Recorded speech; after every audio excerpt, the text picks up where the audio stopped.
आपको याद है कि इस वक्त इंडियन और पाकिस्तानी जो लीडरशिप है वो बांग्लादेश में है, और उसकी वजह ये है कि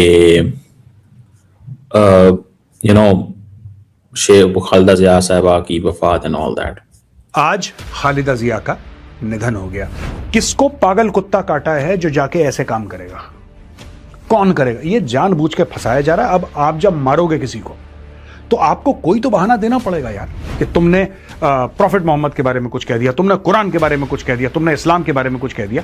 उस बेचारे हिंदू को पता ही नहीं, उसने कभी कुरान पढ़ी नहीं, उसको आइडिया नहीं है कुरान में क्या लिखा है। डफली वाले जो थे ना, जिनको मैं कहता हूं डफली वाले, झंडे वाले, डग डग डग डफलियां बजाते हैं, अब उनको ऐसा लग रहा है कि हम चुनाव नहीं जीत पाएंगे। अपने ही दिमाग में ये बड़ी कोई क्रांति लाने के लिए डफली वफली लेकर आए थे, क्रांति लाने के लिए। अब ये बिक रहे हैं, लाइन में खड़े हैं। ये बंदा कह रहा है कि he was the main guy behind the so called revolution. इसने एक हाथ पीछे कर लिया। आप जब इतिहास पढ़ेंगे आपको ये पता चलेगा कि जमाते इस्लामी थी जिसको बांग्लादेश चाहिए ही नहीं था। बांग्लादेश की सियासत लोकतांत्रिक मंच नहीं बल्कि दो महिलाओं की आपसी रंजिश का वो अखाड़ा रही है जिसने पूरे मुल्क को दशकों तक अपनी मुट्ठी में भींचे रखा। आज खालिदा जिया इस दुनिया को अलविदा कह चुकी हैं, लेकिन उनके जाते ही उस पुराने मुकाबले की धूल फिर से उड़ने लगी है जिसे दुनिया बेगमों की जंग कहती थी। नमस्कार, मैं आशुतोष जोशी और आप देख रहे हैं न्यूज़ 18 का डिजिटल प्लेटफॉर्म। जरा सोचिए, जो शेख हसीना कल तक खालिदा जिया का नाम लेना भी पसंद नहीं करती थी, आज वही उनकी मगफिरत की दुआएं मांग रही हैं। ये राजनीति की विडंबना है या वक्त का तकाजा कि जब एक दुनिया से गई तो दूसरी खुद अपने ही देश से बेदखल होकर कहीं दूर बैठी संवेदनाएं जता रही है।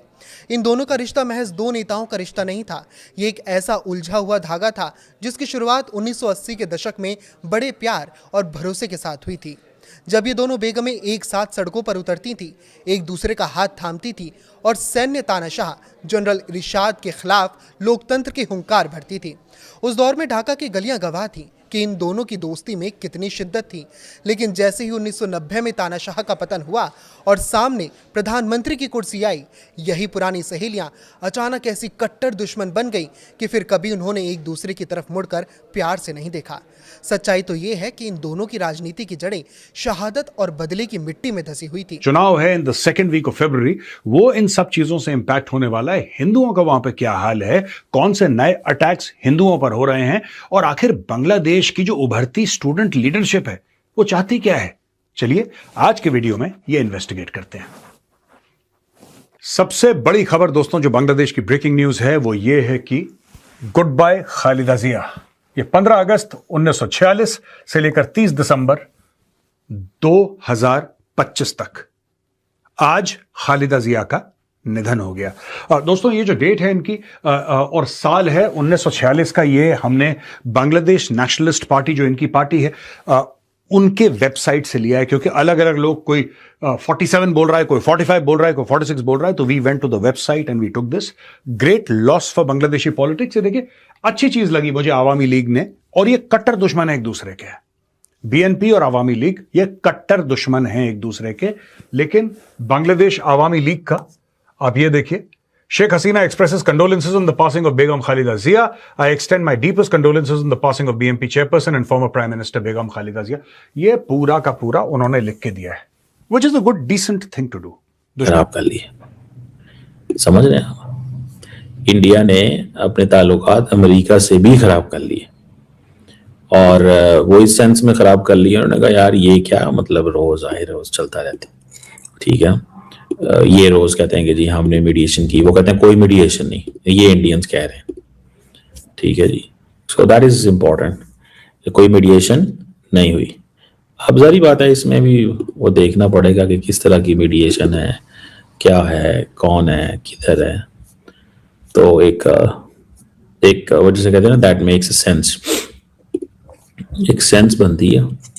अब ओनली टाइम विल टेल कि ये किस तरह की मीडिएशन है या क्या इसमें होता है। लेकिन मैं आपको एक चीज़ गारंटी से बता सकता हूँ कि there is nothing serious, there is nothing important in this shake hand. ये एक आम सी नॉर्मल सी चीज़ है, ठीक है, और इसको ऐसे ही देखा जाना चाहिए। आम सी नॉर्मल सी चीज़ है, ऐसे ही देखा जाना चाहिए। अगर हम ये एक्सपेक्ट करेंगे कि there is something big going on here और देयर इज समथिंग बियॉन्ड और जिसको समझने की ज़रूरत है, तो मैं तो इसको आई डोंट थिंक सो, मैं नहीं इसमें ये I don't read it much, मैं इसको इतना लंबा चौड़ा रीड नहीं करता। लेकिन हाँ, मैं ये ज़रूर रीड कर रहा हूँ कि ये जो लोग हैं जो इंडियन साइड पे और पाकिस्तानी साइड पे, इनके अंदर एक हार्ड लाइन अप्रोच आ चुकी हुई है। अब वो नॉर्मल सिचुएशन नहीं है, जो नॉर्मल सिचुएशन हुआ करती थी ये वो नहीं है, ठीक है। सो मतलब इसको इसी एंगल से देखना चाहिए, इसको इसी एंगल से देखना चाहिए कि ये एक हार्ड लाइन अप्रोच जो है वो आ चुकी हुई है। और दोनों साइड्स पे शायद करा, ये सब करा, ये सारा का सारा डॉक्टर था ये Jamaat Islami. Jamaat Islami did this according to him. और ये कहते हैं कि ये सामने आ गए तो इनका मुखौटा था कि हम तो छात्र हैं, हमारी रेवोल्यूशन में प्योरिटी है। कोई प्योरिटी श्योरिटी नहीं है, सब फ्रॉड है। ये सब अपने चुनाव के टिकट के चक्कर में लगे हैं और इसीलिए इन्होंने तख्ता पलटा। वहां पे उल्टा बिल क्लिंटन को ये बोल रहा है कि मेटिकुलसली डिजाइंड, मेटिकुलसली डिजाइंड। और दोस्तों मैं आपको एक और बात बता दूं, मोहम्मद यूनुस के रिश्ते बिल क्लिंटन, अब आप बोलेंगे बिल क्लिंटन को तो प्रेसिडेंट की कुर्सी छोड़े हुए कितने साल हो गए, कितने साल हो गए। इस बंदे का यानी कि मोहम्मद यूनुस का बिल क्लिंटन से क्या रिश्ता है, इसका रिलेशनशिप क्या है बिल क्लिंटन के साथ, जाइए इंटरनेट पे जरा देखिए, तब आपको पता लगेगा। Mohammad Yunus is a US deep state asset, आप जाके देखिए आपको पता लगेगा।